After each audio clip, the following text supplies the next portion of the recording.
Hello, welcome to this video, and on this video I'm going to be going through the greatest albums of 1995, and all of these albums will be having their birthday this year. They will all be, believe it or not, 30 years old. 30 years old, can you believe it? Now, this is the fourth in a series of videos where I've been exploring albums from each year ending in 5, so we've been celebrating the birthdays of a whole bunch of albums, starting in 1965, then I did 1975, then I did 1985, and today we're doing 1995. Tomorrow we're going to be doing 2005 and 2015, and I tell you why, because when I get to 2000 and 2015, 2005 and 2015, sorry, I'm really scraping around to find an album that I even like. Right, so this is where we're at. But 95 for me is that period in my life. I was 27 in 1995, and I'd sort of got a job, and then I've stopped being a job by 95. I was a professional musician. I was teaching. I was playing in bands. My career hadn't got off the ground that much. We were trying to get off the ground and do all sorts of different stuff. But we were in a period which I think was like, it was a little bit like the 1970s. Everything had gone proggy again, but the prog was disguised. You'd had, the music scene had been refreshed by sort of grunge, the sort of funk metal of Red Hot Chili Peppers and Fishbone. Rap had become serious, and dance music had emerged. And we'd all ignored dance music, at least I had. But then dance music seemed to end up going into like jungle and drum and bass and electronica, and you got people like Aphex Twin. And throughout the early 90s, I'm listening to Square Pusher, I'm listening to Goldie, I'm listening to Massive Attack, Portishead, Lamb, and all this stuff has the feeling of progressive rock. The jazz rock thing, also CDs have emerged, and suddenly we're getting these really high quality hour-long CDs, and there's specialist labels, and the Fusac thing's going away, and people like Frank Gambale and Scott Henderson and Stuart Hamm are bringing out fiery jazz rock albums. So for me, this is a wonderful time. But again, when I went and started to look at the list of all the albums, because this has really taken some research for me to do this, I've had to go through website after website of the best jazz albums from 1995, the best rock albums, best electronica albums, then looked at ECM. I've been trying to pull in all the interests that I have and the mainstream. And again, I thought there'd be a ton of albums there. I thought 1995 was a brilliant year. But actually, the albums are coming out 1991, 1992, 1993, 1994. And then we're now changing over. And by the end of the 90s, we've gone from that sort of progressive avant-garde aesthetic where the biggest band in the world was Radiohead. And by the end of the 90s, you've got the biggest act in the world is Britney Spears. And there's a change happened. There's some incredible albums here. So what I've got here, some of these albums I've put on because I think they are culturally so important and they are the great albums. And other ones are the ones that I loved. And then there's a mixture between the two. At number 10 from 1995, so this album is now 30 years old, which is quite a shock. At number 10, we have Tilt by Scott Walker, which is in the bracket of, this was one of the greatest albums of 1995. Scott Walker emerged in the 1960s, and he could be seen as an extension of the sort of balladeer that we'd seen maybe with Mario Lanza and people like that in the 1950s. A deep, rich voice, a voice that you would associate with the 1960s. And they had a whole bunch, with the Walker brothers, you have a whole bunch of hit records. And Scott Walker emerges as being more than just a balladeer. And he has a very illustrious career doing all sorts of incredible things, and I wish I could tell you more about it. I knew the Walker brothers. I knew Scott Walker when I played with Robert Plant in 1999. He was a big fan of Scott Walker, and we would play tunes by Scott Walker in the set. So that was when I first came across it. But this sort of balladeer 1960s singer makes this avant-garde electronic album in 1995 called Tilt. And this album, when it came out, which seemed to be contained within this whole electronica world, blew everybody away production-wise. Now, the thing with me is that in 1999. I didn't hear this album in 1995. I heard it in 1999 when Robert, we were forming the band. And see, the band I was in, the Priory of Brian, was a band where Robert, it was a quiet band. It wasn't like Page or Plant or any of that. It was a band where Robert was exploring new ideas. And in exploring new ideas, he was going back to a lot of the music he grew up with. And Scott Walker was one of those artists. And in doing that, he went back to this album, and he came and got to hear this album, Tilt's incredible. And we actually pulled in the guy that had produced this album. The actual guy that produced some of the album, the recordings that I did that have never been released from that band. I did actually play on some records, but they've never been released. And he came out on tour with us. His name was Pete. I feel like saying Pete Walker. And I feel really bad. His name's escaped me. I probably will pin this in the comments, because this guy, I had quite a lot of conversations, and he explained a lot to me about production that was very interesting, and the aesthetic that goes with this album.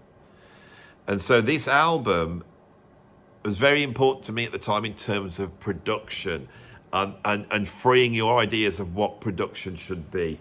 It is one of the great albums from 1995. I wish I was an expert on it. I may go away and do some research and do a video about Tilt, because it is a fantastic album. But I will move on to stuff I can talk a little bit more about. So at number 9, I have Timeless by Goldie. Now, Goldie's from Wolverhampton, or at least he lives around Wolverhampton, which is just up the road from me. In the 1980s, I went to college in Wolverhampton, and I lived in Wolverhampton, and I became part of the Wolverhampton music scene at that time. When I lived in my hometown, they were just into, everyone just liked The Clash, basically. That's all anybody liked. When I went up to Wolverhampton, all my friends at college were into The Cure and The Smiths. And I started playing in a lot of the Bhangra bands at that time. The Bhangra bands were sort of the British sort of Punjabi music. It was a mixture of, it was like a pop music take on the films from the Bollywood musicals. And it had a very specific sound, and it was huge. And I used to play for a Bhangra band called Geet the Mega Band, which were they were like in the top echelon of Bhangra bands in the UK at that time. And that put me in touch with a whole bunch of musicians that became very important to me. And these musicians were also part of the reggae and funk thing that was going on in Wolverhampton, which we didn't have in my hometown. And so I became involved in that. And there was a whole bunch of musicians I was working with. And actually, I heard about this guy that there was a hip hop thing going on at that time. And there was this guy that was doing sort of graffiti art, and it was Goldie. And Goldie starts to get involved in this burgeoning dance music scene, which is moving into jungle. And I remember his name being mentioned, and I remember playing at a gig in Wolverhampton where he was there. But this was just, the thing was, I was with the proper musicians. We were playing all fusion stuff. I was in this end of sort of virtuoso end, and Goldie was much more down the street end anyway. So Goldie's doing that. I become really enamored with jungle, and I'm listening to all that early jungle stuff. And so I decide to check out in 95, Goldie brings out this album Timeless, and I think, well, I'll check that out, because I remember Goldie, and I was into the old jungle. I like that, so I go and buy this album. Little did I know that at this time, Goldie had become one of the main cutting-edge early pioneers of jungle and drum and bass. Had gone on holiday at that point, and whilst he was on holiday, he sat listening to Still Life Talking by Pat Metheny. And he decides to do a jungle version of that, right? And the guy's not got the theory knowledge of Pat Metheny, but he comes back and he creates this album. And on side one of this album was a 20-minute track called Inner City Life. And it starts off as a sort of electronic R&B ballad, and then builds into quite a sort of jazz-influenced drum and bass track, which then gets heavier, and then it spins off into this three-dimensional world of just this sort of time-stretched chaos and then resolves over 20 minutes. And I remember buying this album and putting it on, remembering this kid that was from, I mean, he's older, he's a little bit older than me, but he was like a kid from Wolverhampton back in the 80s when I was there, and sat there going, my God, this is progressive rock. Couldn't believe it. It was progressive rock. It didn't sound like Genesis, because in the way that Genesis and Yes were pushing the technological, barriers, frontiers back in the 1970s. This is what Goldie was doing in the 1990s. It was just so futuristic.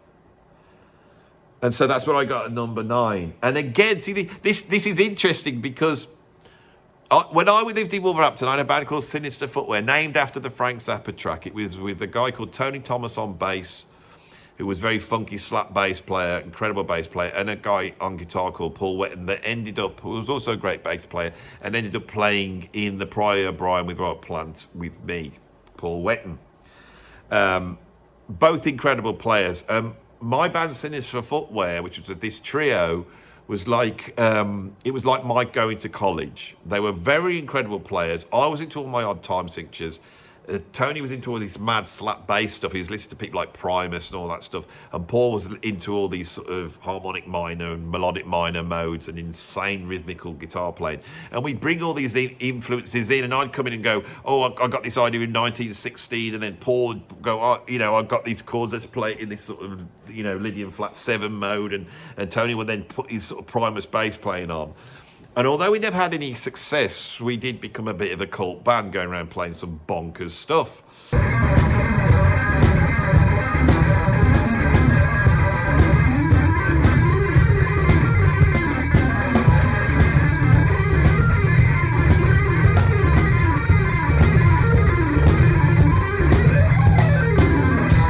Now, at one point, we tried out a singer, and this girl came down, and she sang with us. She didn't join the band, but she'd been singing with Hue and Cry, and Hue and Cry were this pop band that came out of Scotland in the late 80s. They're really great, and they had a great single that they did. They got to fight for your right. You gotta fight for the right to get into. Don't want to work for you no more. I can't remember the title, but I know it goes. I loved it. Really great single. She was the single. That was really impressive. And I remember her saying, at this point, with Sinister Footwear, we were doing this sort of modal jazz rock, playing stuff like Stratus by Billy Cobham, but we had a didgeridoo player. And so we would have this guy come out on didgeridoo, and he'd go,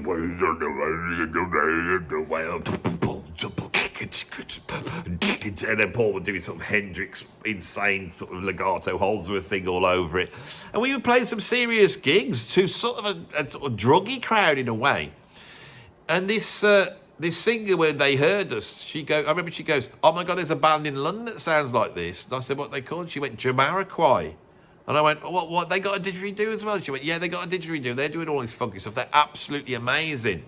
And again, this name stuck in my head. So around about that time, I picked up a single, which I've no longer got, which I think was called Didgeridoo or Didgeridon't. It was on acid jazz, and it was Jamiroquai's first single. When I heard it, I was going, oh my God, what the hell's going on here? Now, what was going on here was the burgeoning acid jazz scene, with bands like Mother Earth, with bands like Corduroy, with bands like the Brand New Heavies, and like Jamiroquai. And this was an incredible thing, because we'd had this jazz renaissance here in the UK in the 1980s with Courtney Pine.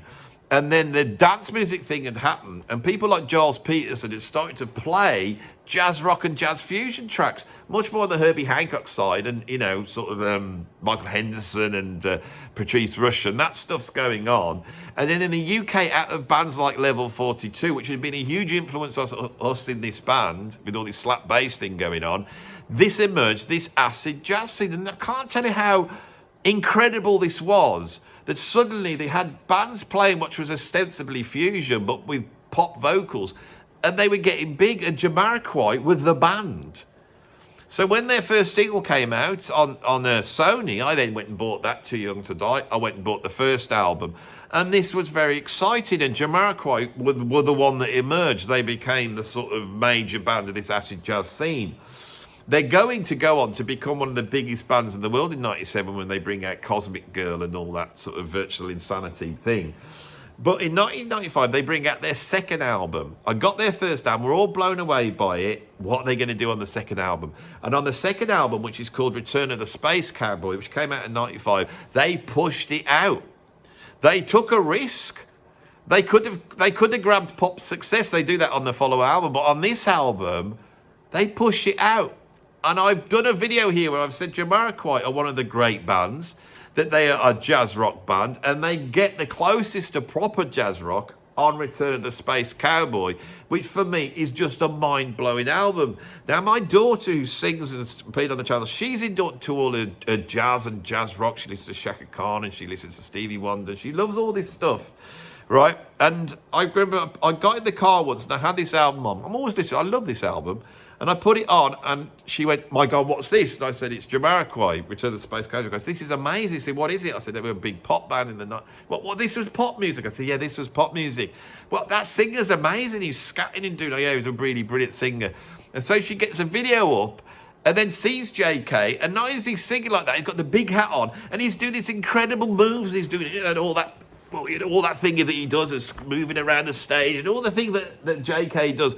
And to her, she's going, "Oh my God, I've just discovered one of the greatest singer frontmen people in one of the greatest bands of all time." So why is Jamiroquai so maligned? And maligned by you lot, because I see it in the comments. And I'm telling you here, I probably won't put it down at number 8. If I was really being truly honest, I would probably put this in at number 3. Jamiroquai, Return of the Space Cowboy. What are your opinion about it? I love it. One of the most important jazz musicians of the 1980s, early 90s, is a musician I've got at number 7. He could well be the most important jazz musician of the 80s and 90s, and it is, of course, Steve Coleman, who pioneered the M-bass style of jazz, which was one of the few interesting things going on in the 1980s. It starts off in the mid-80s, and Steve Coleman is bringing together ideas from Ornette Coleman.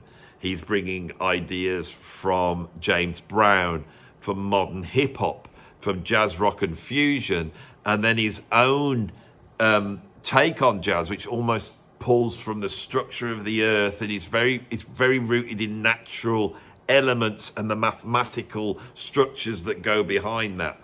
I actually played once. It was just a jam with Steve Coleman's bass player, and I said, "Well, what was the thought behind what Steve Coleman was doing?" He turned around and said, "Well, I can remember turning up to jam with him, and he got half the band playing in 22 and the half the band playing in 7. So he had this 22/7, which of course is the embodiment of pi. So he felt within that sort of structure rhythmically, he was referencing the infinite. So as you can see, I really rate Steve Coleman and think he's one of the great musicians of all time. By the late 80s, he brought out rhythm people, he brought out black science, and I felt this sound was emerging and he was really exploring it.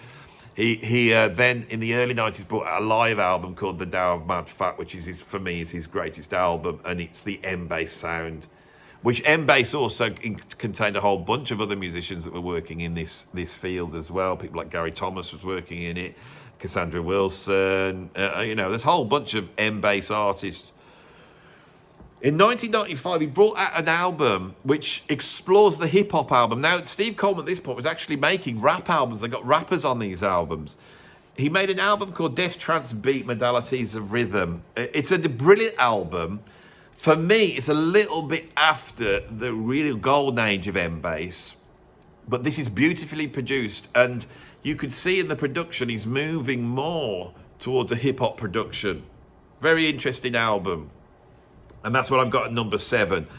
Not one of Steve Coleman's greatest albums, but if I'm representing the 1990s, which I am, it's going to be on. So I've got that at number 7. If I went back a few years to the of1995, that might be the best album that year if I was doing that year. So 1995 saw the return of King Crimson, right, with Bill Bruford. So we'd had the Bill Bruford band in the 1970s. Then we'd had the Bill Bruford band in the 1980s with Adrian Belew and the bald guy. Tony Levin. And then they returned back again. Oh, this was like the big, in the mid-90s, this was the big event for me, is King Crimson coming back together. They did an EP called Vroom. I bought it the day it came out, took it home. Unbelievable. Absolutely incredible. They seem to have taken some of the post-rock and grunge influences and thrown them back into King Crimson. And what did we have here? We basically had the 80s group again, didn't we? We've got Tony Levin on bass, Bruford on drums, Adrian Belew on vocals. So this is a return of that band and Robert Fripp. This is really exciting. Vroom was incredible. And then in 1995, out comes this album, Thrak. Now, Thrak is brilliant. I loved it. It's all I listened to. But in a funny way, it was also a little bit of a letdown for me. And I think it is because what it was that bringing out that Vroom EP, as though they were a bit too excited about what was going on, and they had to just show their, they show their hand a little bit too early. So those tracks, I didn't quite like the versions on Thrak as much as Vroom, because I like rawer mixes, and they'd been polished up a little bit, and then we had some, really beautiful songwriting from Adrian Belew on there, which is great, and his beautiful voice. It's a brilliant album. I don't know why, because I think everyone who knows King Crimson will know that if you take those 70s albums, like Starless and Locks, Tongues and Aspic, and all those albums, and then you take the 80s albums like Beat and Discipline and Three of a Perfect Fair, that when this came out, a little bit like Godfather 3, it didn't quite deliver. I don't know what do you think? And I don't know how to explain this, because I love the album and it's a brilliant album. You put it on now, and it's like it's over an hour long. It's opulent. It's beautifully produced. And you've got this double group. There's another drummer on here. Who's playing the other drums on it? Because there's two drummers and there's another Chapman stick. So it's like a double trio, which was the new idea on this album. I forget this. I knew when I was going through the band, I knew there was two other people. Was it Trey Gunn on Chapman stick, and then the guy that was Pat Masterlato? That's who I'm going to go for. All that's the ones I'm going to say. I don't know if they're right. Oh, Andy, you're getting older. You're getting more and more rubbish. When you start this channel up, you never made mistakes like this. Because I'll have a drink. I'm going too fast, and I'm tripping myself up.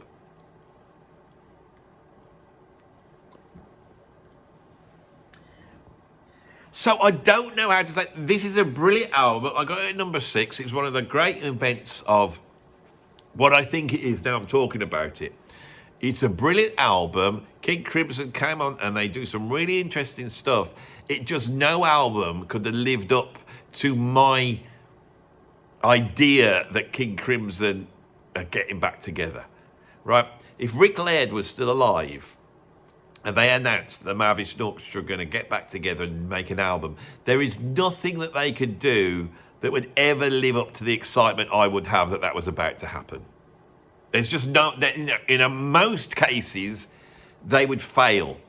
This is really the best reason why the Mahavishnu Orchestra can't now, because Rick Laird has gone, is no longer with us. And that is actually a good thing, because if they hadn't done, we would be talking about an album that never quite lived up to our expectations. Now, I think this is the best way of explaining that. They get as close as you possibly could. This is a great album. They didn't let you down, but they could never have lived up to us King Crimson fans' idea of what they should have done. Talking to John McLaughlin, I've got him at number 5 with the album After the Rain. The 1980s have been quiet for John. He'd sort of gone off the radar a little bit after his Mahavishnu escapade, where he pretended to reform the Mahavishnu Orchestra, but didn't really.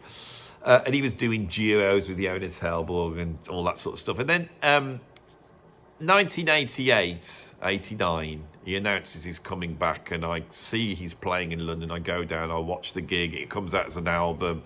And he's suddenly back, but he's playing acoustic guitar, which is great.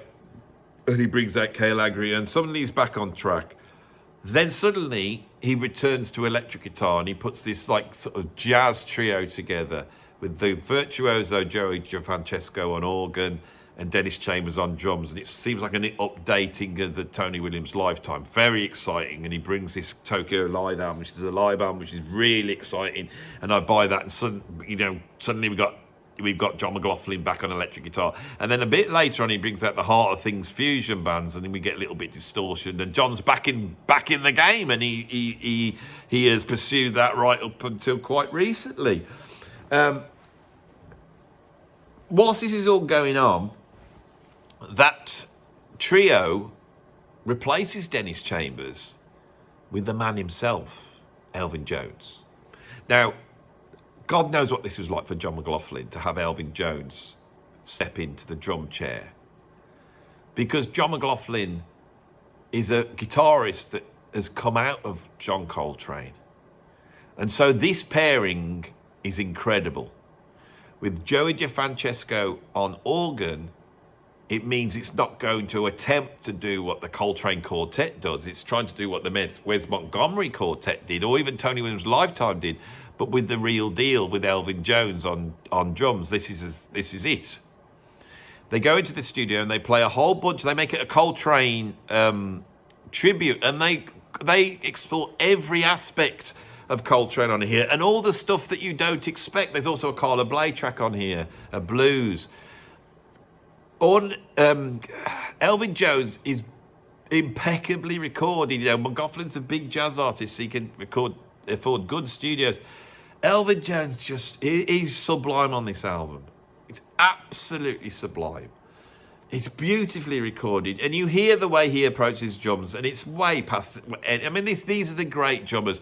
We all love our fusion drummers with their cool backbeats and pyrotechnical fills.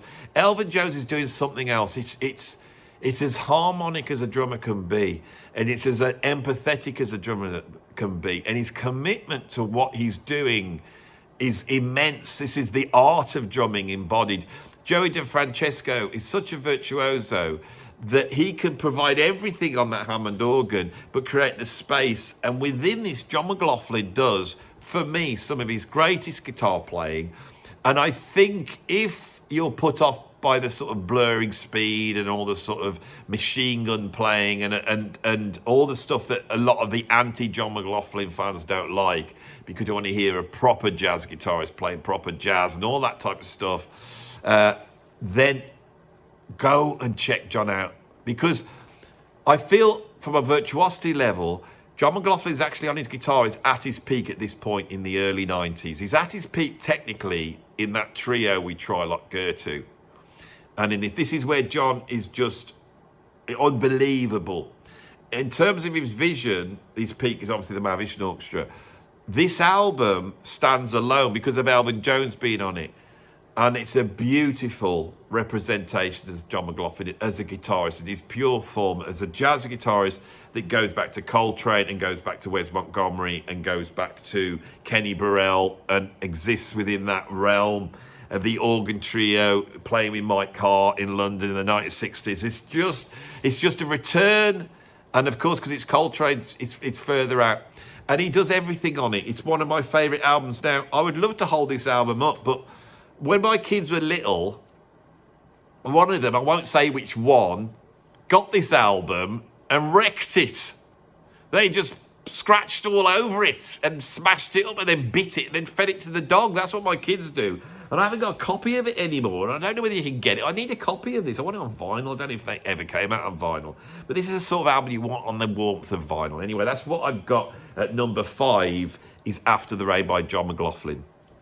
At number 4, I have by Tribal Tech, Reality Check, which is Scott Henderson and Gary Willis kept fusion alive. Proper fiery fusion with cool chord changes and loads of fast guitar solos that take your face off and beautiful phrasing and funky drumming. All the stuff that we like, Tribal Tech kept alive. And they did brilliant albums throughout the 80s. And when the 90s come in with, I think, the emergence of people like Stevie Ray Vaughan and Robert Cray and Jeff Healey, and then the sort of rock thing going on with the grunge thing, and then also Living Colour. There was a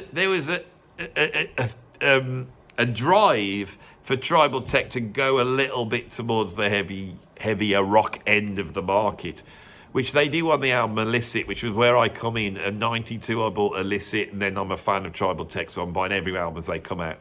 In 95, they bring out Reality Check, which for me is their epic. It's their opulent, in-your-face. I think that they were at their sort of peak commercially. And they make this hour-long album, which does absolutely everything. It starts off with a jazz standard Stello by Starlight, and then you get that Stello by Astro Neutron Beam, or whatever it is, which sort of explores the netherworld of jazz rock, heavy metal, prog metal, Coltrane. It's just absolutely bonkers. And then from then we just get an exploration into sort of, you know, the meters funk, avant-garde jazz, electronica, Hendrix. Unbelievable. Reality Check is my favourite Tribal Tech album. After this, they start explore really deep improvisation, and I love that stuff as well. But this is a really good place to start. If you're a metaler and you want to get into jazz, this is a great album, Reality Check. And if you want to hear some fiery jazz fusion, or you want to hear Tribal Tech, or get an idea of what Scott Henderson's all about, then you can go and get Reality Check, which I've got at number 4, which I absolutely love. At number 3, I have my favourite album by the guitarist Terje Rypdal, the Norwegian psychedelic Icelandic virtuoso jazz guitarist that sort of combines Hawkwind with the Mahavishnu Orchestra with this sort of Icelandic chill. And Terje Rypdal has made incredible albums. Go and check out Odyssey from the 1970s, or the one he did with Jack the Jonet on... Oh, there's just so much. Terje Rypdal is absolutely great. My favourite album, however, by Terje Rypdal, and I think it's because I like a proggy album, I like an eclectic album, I like an album that covers a lot of bases, and this one does. From 1995, at number 3, I have If Mountains Could Sing. And this album is... absolutely beautiful album. It's got a rock band in there, a sort of ECM, but there's a rocking stuff. There's certain points where he sort of goes off into John McLaughlin territory with a sort of ring modulator and just burns. But there's also a string quartet on here. It's got beautiful writing, and it goes from this ethereal string quartet through to quite sort of mainstream and accessible jazz rock fusion to right out there jazz rock fusion. What's that track about the Roadrunner? I think it's called the Roadrunner or something. Unbelievable. And I love it so much. This is one of my favourite albums of all time. Got it number 3 on my list. If Mountains Could Sing on ECM Records by Terje Rypdal. Number 2, I have the second album by Mr. Bungle, Disco Volante, which I put at number 2. Disco Volante is when the avant-garde post-rock, you know, anarcho Mr. Bungle that had blown us away with their debut album produced by John Zorn, and we thought, this is wild. This is wild. This is like Nirvana and the Cardiacs taking the piss out of Red Hot Chili Peppers. That's what Mr. Bungle is. Blown away by that first album. But that first album's accessible. A lot of metalers were listening to that album as well. There are a lot of guys that were listening to like bands like Therapy and stuff like that.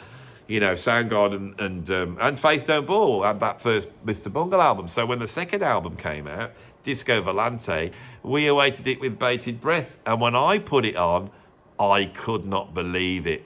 This is like John Zorn, Naked City, avant-garde trance, dance music. It's just unbelievable. It's a bit too much for a lot of people. People who like Mr. Bungle, they like the first album, and then they like the California album that comes in. That explores sort of almost like Ennio Morricone territory, sort of Los Angeles, sort of cheesy.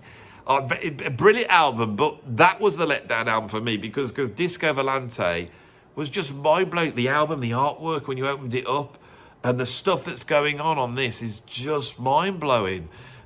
It's just a mind-blowing album. It's really hard for me to describe what this album's like. And of course, this album wasn't coming out of John Zorn or avant-garde jazz. It was coming out of sort of mainstream rock in a way. And a lot of my friends who are into rock were going, what the hell do you think of this? You know, it's just mind-blowing. It's avant-garde noise. I don't know how to describe it.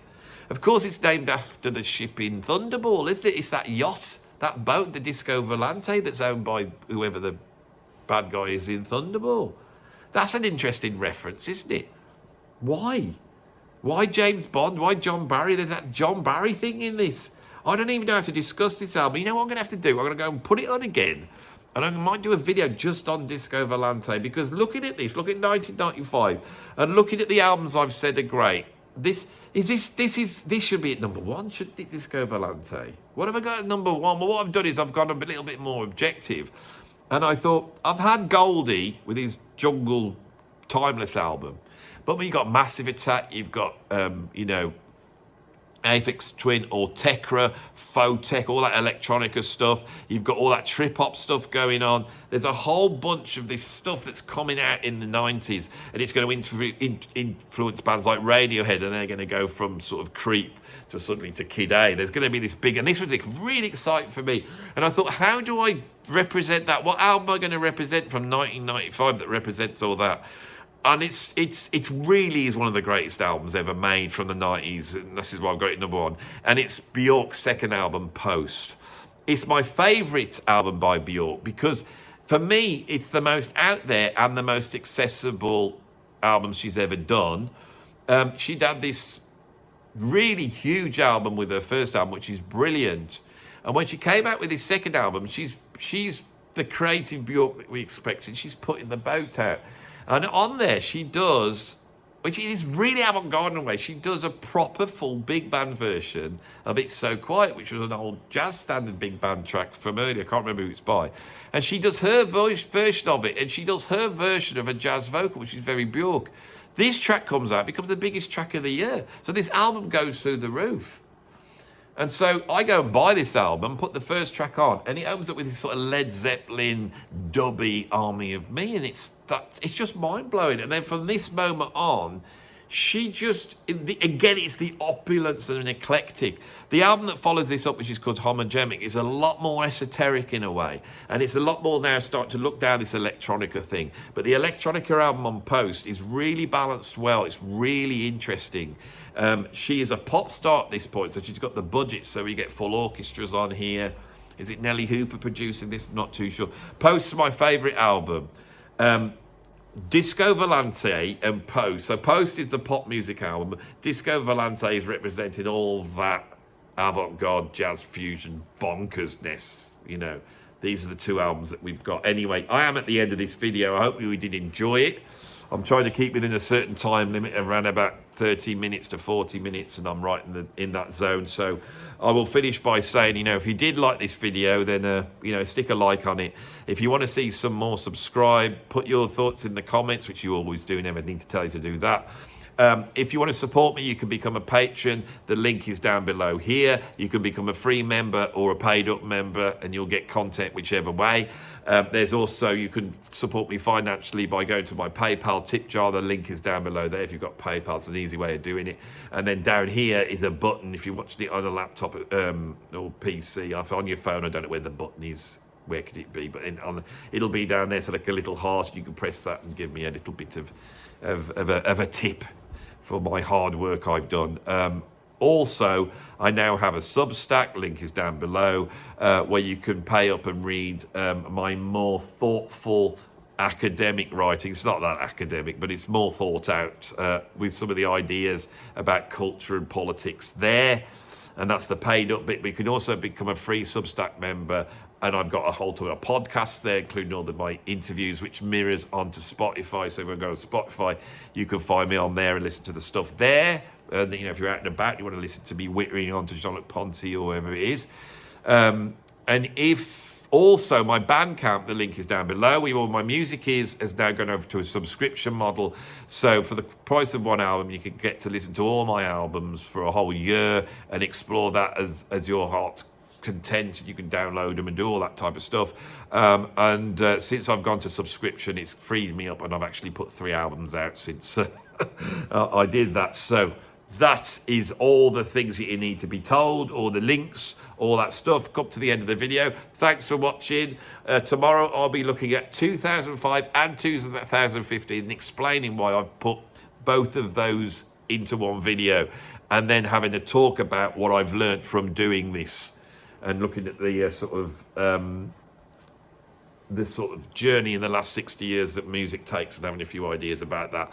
So the last video will be longer and possibly more thought out, and so it means it'll get less views. Right, so I'll see you tomorrow for that one.